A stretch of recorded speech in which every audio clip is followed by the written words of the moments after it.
Eloquent ادب کے ویور سے گزارش ہے کہ ہمارے چینل کے پلے لسٹ آپشن کو ایکسپلور کریں اور جتنے بھی آڈیو بکس کمپلیٹ ہو چکے ہیں جیسے داستان ایمن فروشوں کی، شمشیر بے نیام، آخری چٹان اور ایک بت شکن پیدا ہوا، فردوس ابلیس اور نیل بہتا رہا، اندلس کی ناگن، مارکہ کربلا، ان سب آڈیو بکس کو خود بھی سنیں اور زیادہ سے زیادہ شیئر کرنے کی کوشش کریں۔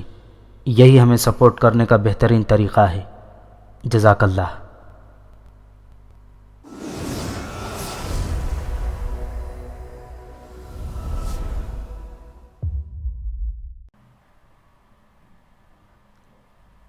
الکیمسٹ کے آتھر پاولو کوئلو نے ہر انسان کی زندگی میں پیش آنے والے درج ذیل 5 اہم انتہائی امور کو بہت دلچسپ کہانی کے انداز میں پیش کیا ہے۔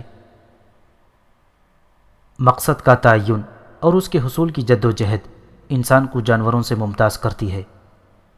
انسان مقصد کا احساس ہونے کے باوجود اس کے حصول کی جرات نہیں کر پاتا کیونکہ وہ ناکامی سے خوفزدہ ہوتا ہے۔ مقصد کی صداقت پر اس کا اعتقاد متزلزل ہوتا ہے۔ مقصد کے حصول کے لیے درکار محنت سے گھبراتا ہے۔ وہ رسک لینے سے ڈرتا ہے۔ اپنی موجودہ حالات کو قسمت کا لکھا سمجھ کر اپنے دل کو مطمئن کرنے کی کوشش کرتا ہے۔ انسان کو یا تو ماضی کی کوتاہیاں پریشان کرتی ہیں یا پھر مستقبل کی فکر ستاتی ہے۔ اس فکر اور پریشانی میں وہ اپنے حال سے غافل رہتا ہے۔ انسان کو اپنی صلاحیتوں پر اعتماد نہیں ہوتا۔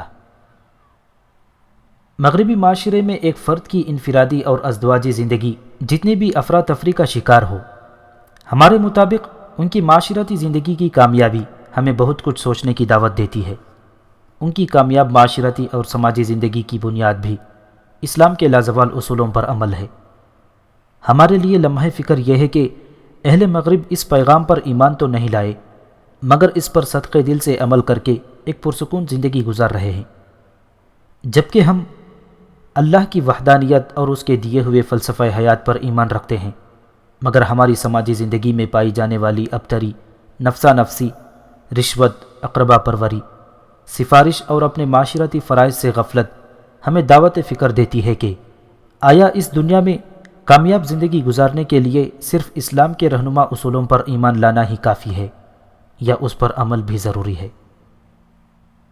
ہمارے تمام مسائل کی اصل وجہ وہ نظام تعلیم ہے جو ایک سازش کے تحت برطانوی دور میں ترتیب دیا گیا تھا۔ مقصد تھا کہ نوجوان نسل سے اس کی پہچان، سوچنے سمجھنے کی صلاحیت اور اپنی عقل کو استعمال کرنے کی اہلیت چھین لی جائے تاکہ وہ وفادار غلاموں کی طرح نہ صرف برطانوی اقتدار کو قبول کر لیں بلکہ اس کے لیے کل پرزوں کا کام بھی کریں۔ یہ اسی نظام تعلیم کا کرشمہ تھا کہ صرف چند سو انگریز 200 سال تک کروڑوں لوگوں پر حکومت کرتے رہے۔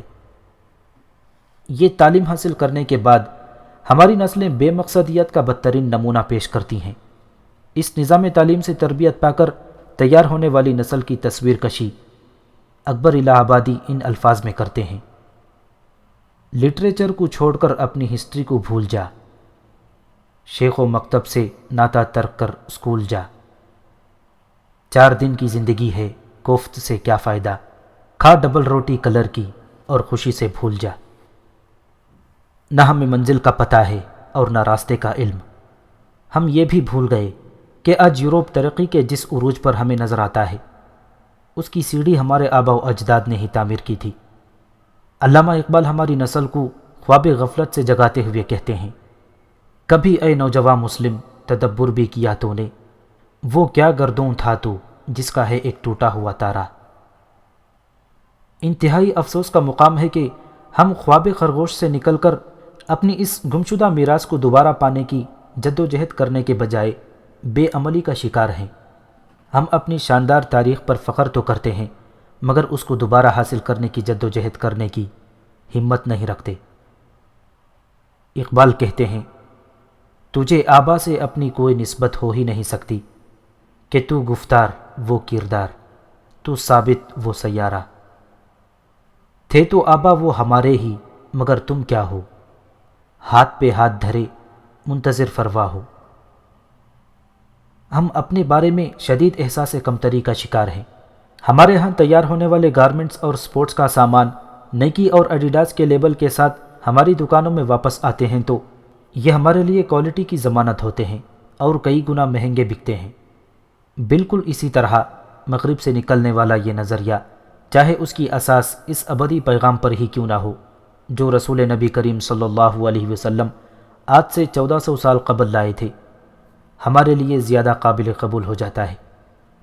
اگر ہم تب بھی ان باتوں پر عمل پیرا ہوں تو اس میں کوئی برائی نہیں۔ حضور پاک صلی اللہ علیہ وسلم کا فرمان ہے کہ حکمت مومن کی گمشدہ میراث ہے، وہ اسے جہاں سے ملتی ہے وہ اسے حاصل کر لیتا ہے۔ مصنف اس کتاب میں ہر انسان کی زندگی میں پیش آنے والے 5 اہم امور کو بہت خوبصورتی کے ساتھ واضح کرتا ہے۔ مقصدیت۔ جن لوگوں کی زندگی کا کوئی مقصد نہیں ہوتا ان کی مثال بھیڑوں کی سی ہے، جن کی زندگی کا متمع نظر صرف اور صرف چارے اور پانی کا حصول ہوتا ہے۔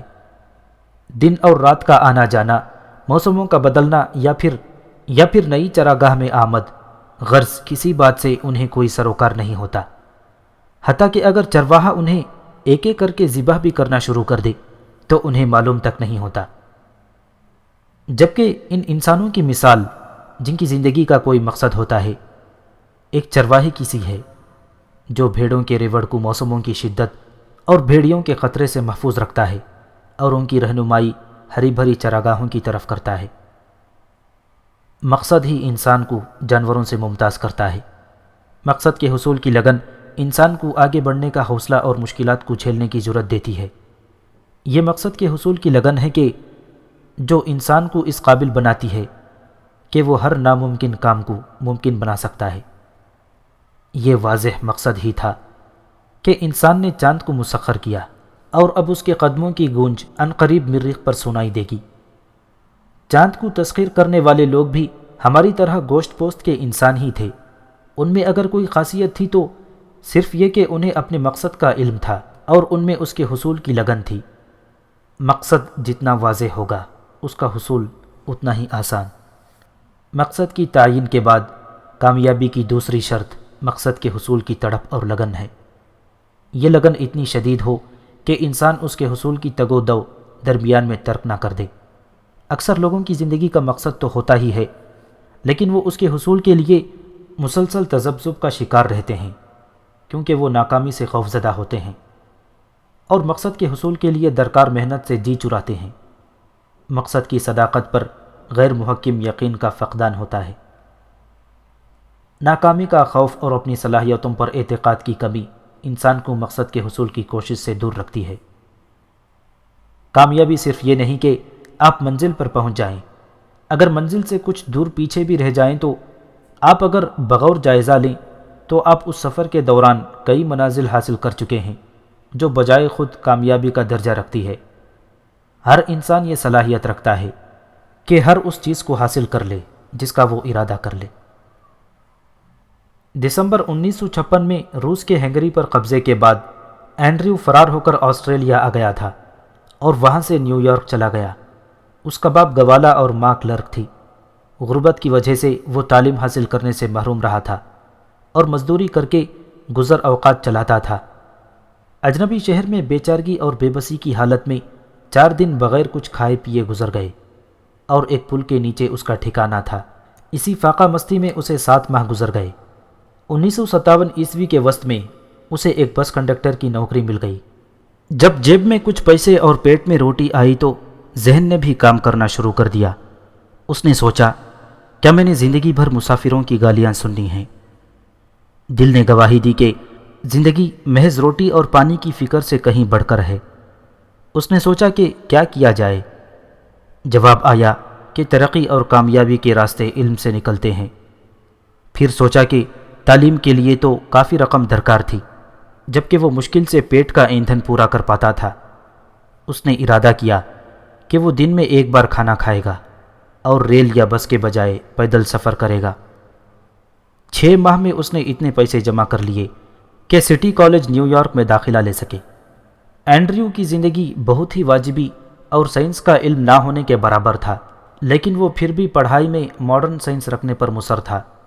جب اس کا اصرار ضد سے بدلنے لگا تو پرنسپل ساتھیوں کی طرف مڑ کر بولا، اگر کوئی 4 فٹ کا بونا 10 فٹ اونچی چھلانگ لگانا چاہے تو ہم اسے روکنے والے کون ہوتے ہیں؟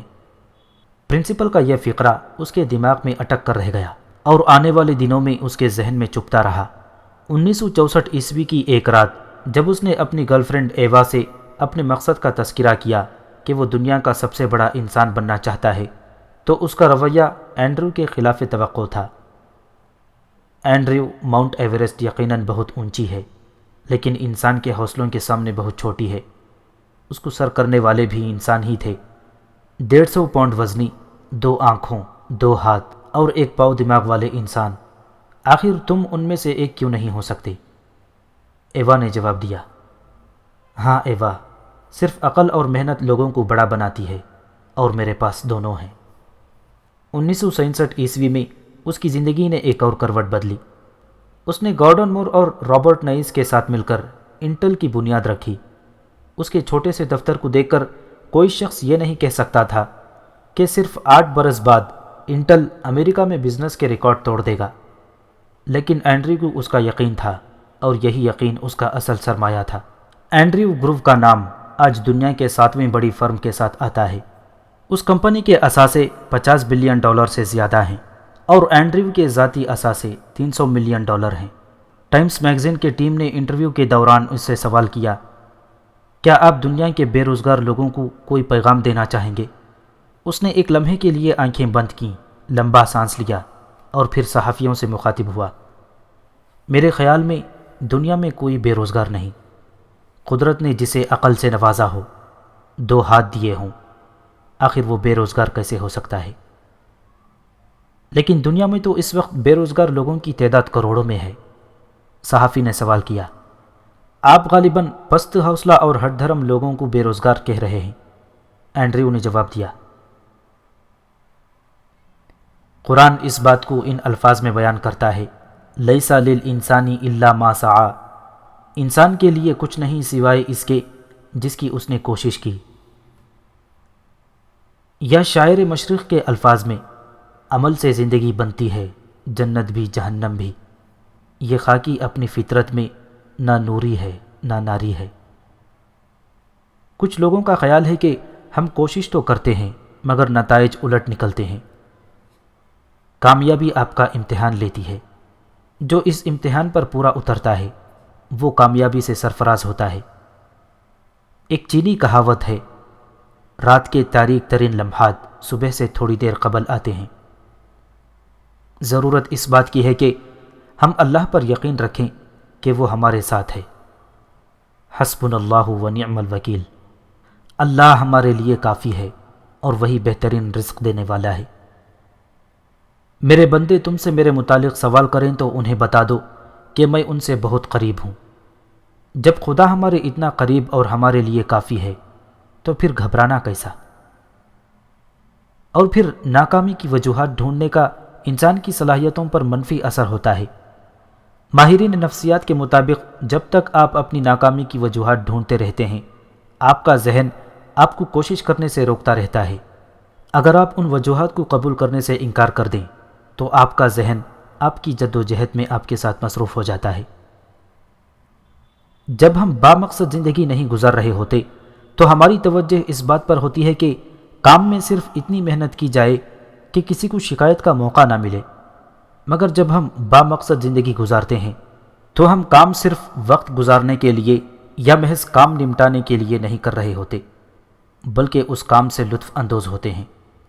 جب آپ کام سے لطف محسوس کرتے ہیں تو آپ کی کارکردگی بھی بہتر ہوتی ہے، اور لوگ آپ کے ساتھ کام کر کے، آپ کے ساتھ کاروبار کر کے خوشی محسوس کرتے ہیں۔ تیسری شرط جو اس کتاب کے مصنف نے اشارہ کیا ہے وہ ہے قسمت۔ ہم زندگی کے بارے میں بہت ہی عجیب و غریب اور بعید از حقیقت نظریات رکھتے ہیں، جن میں ایک نظریہ یہ بھی ہے کہ ہماری زندگی اور موت، رزق، غرض سب کچھ قدرت کے تابع ہے اور ہمارا اس پر کوئی کنٹرول نہیں ہے، اور اس مثبت نظریے کے ہماری زندگی پر بہت ہی منفی اثرات مرتب ہوتے ہیں۔ قسمت پر یقین کا منفی پہلو ہمیں محنت سے جی چرانے کی ترغیب دیتا ہے۔ بے شک خدا نے سب کچھ ہمارے لیے طے کیا ہے اور ہمارے لیے ایک راہ بھی متعین کی ہے۔ اس کی رحمت سے یہ بعید ہے کہ جو کچھ اس نے انسان کے لیے متعین کیا ہے، اس کی رحمت سے کیا بعید ہے کہ جو کچھ اس نے انسان کے لیے متعین کیا ہے وہ اس کے فائدے کے لیے نہیں۔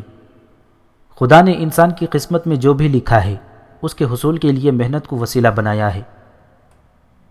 حضور اکرم صلی اللہ علیہ وسلم کے پاس ایک روز ایک صحابی رضی اللہ تعالیٰ عنہ نے شکایت کی کہ آپ نے تو کہا تھا کہ ہماری ہر چیز خدا کی حفاظت میں ہے، لیکن آج میں اپنی اونٹنی کو چرتا چھوڑ کر نماز پڑھ رہا تھا۔ جب میں نماز سے فارغ ہوا تو میری اونٹنی وہاں نہیں تھی۔ آپ صلی اللہ علیہ وسلم نے ان صحابی سے پوچھا، تم نے اونٹنی کو کھونٹے کے ساتھ باندھا تھا؟ انہوں نے جواب دیا، جب ہر شے خدا کی حفاظت میں ہے تو پھر اونٹنی کو باندھنے کی کیا ضرورت تھی؟ اونٹنی کی حفاظت تو خدا نے کرنی تھی، مگر اس کام کے لیے اس نے کھونٹے کو وسیلہ مقرر کیا ہے۔ حضور اکرم صلی اللہ علیہ وسلم نے جواب دیا، اگر اس بات کو مان بھی لیا جائے کہ انسان کی قسمت میں پہلے سے لکھا ہوا ہے تو اس کے حصول کا وسیلہ تو بہرحال انسان کی محنت ہی ہے۔ حدیث قدسی ہے، اللہ تعالیٰ فرماتا ہے کہ میں اپنے بندے کے گمان میں رہتا ہوں، وہ میرے بارے میں جیسا سوچتا ہے ویسا ہی اس کے ساتھ ہوتا ہے۔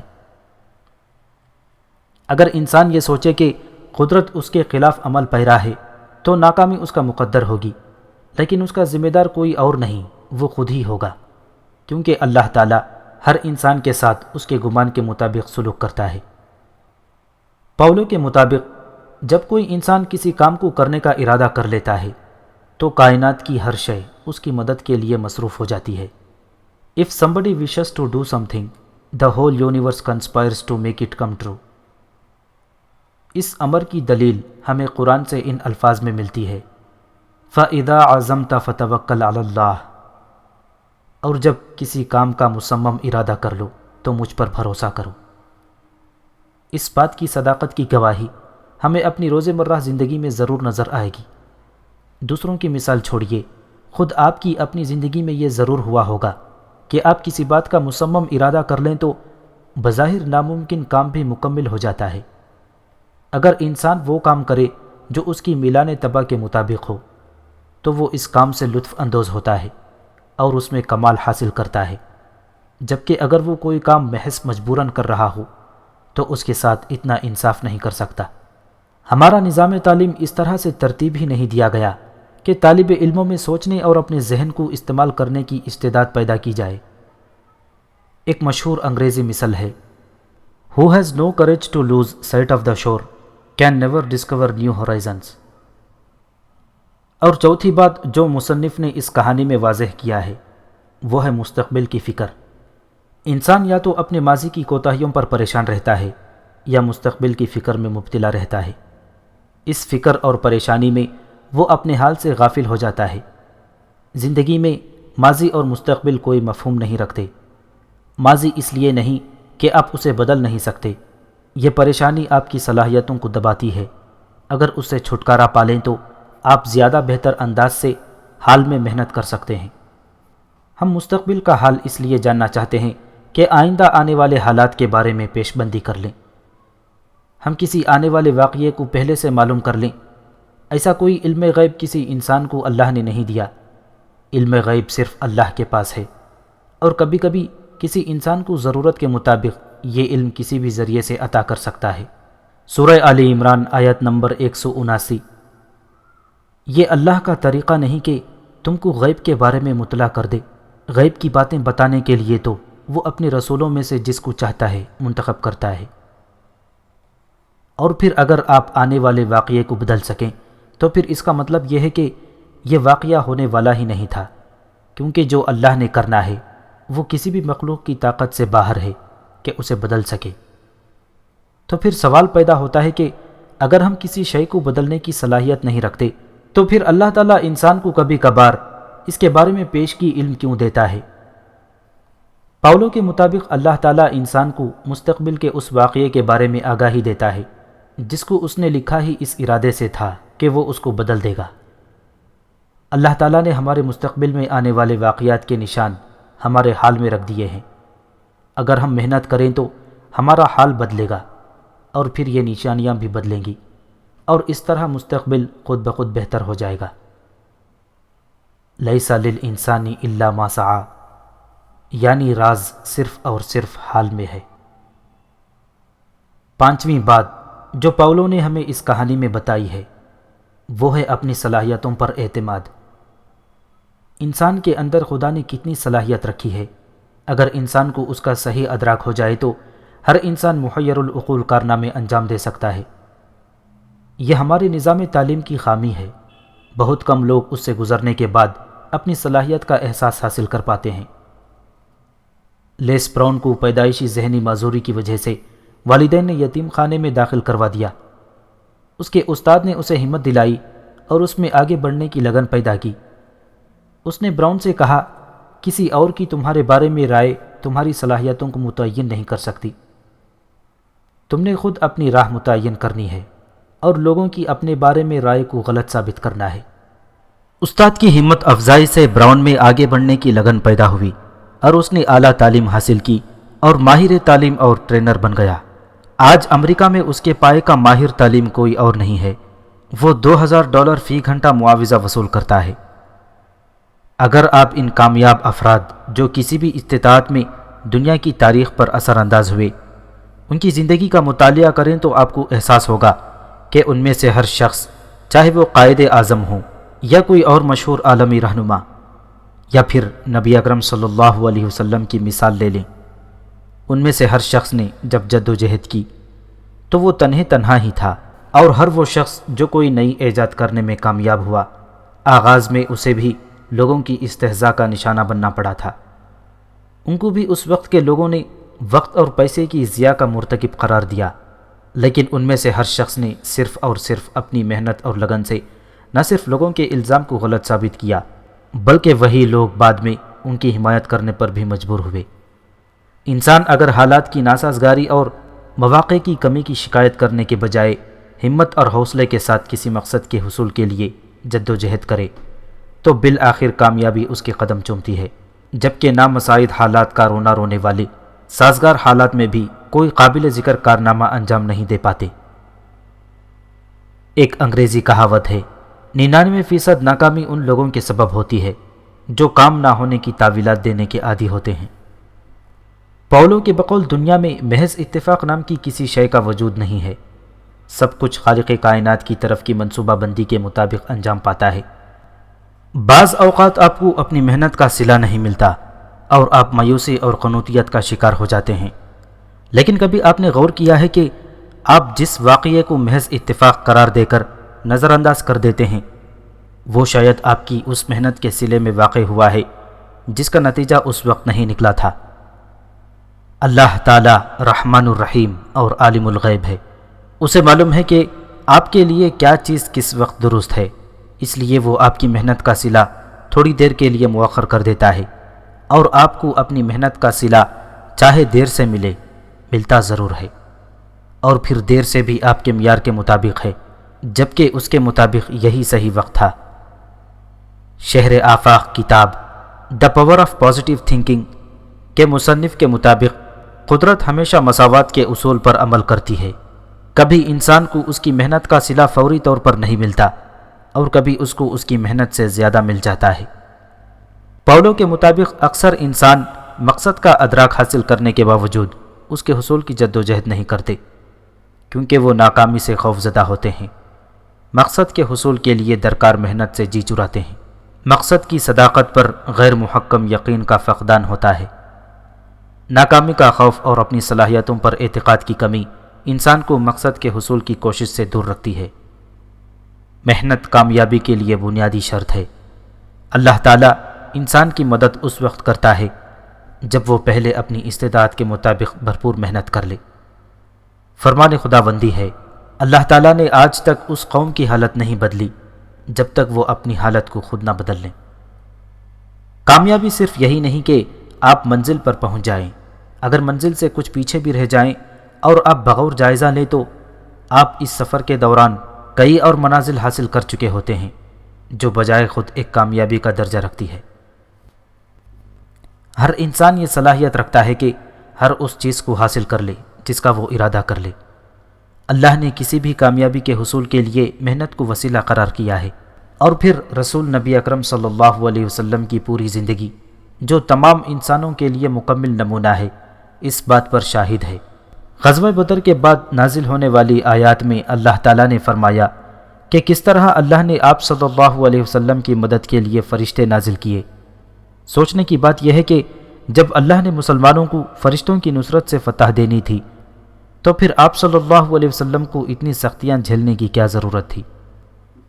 ایک غزوے کے دوران پانی ختم ہو گیا، کئی روز سے بارش نہ ہونے کی وجہ سے پانی کے کنویں خشک ہو چکے تھے۔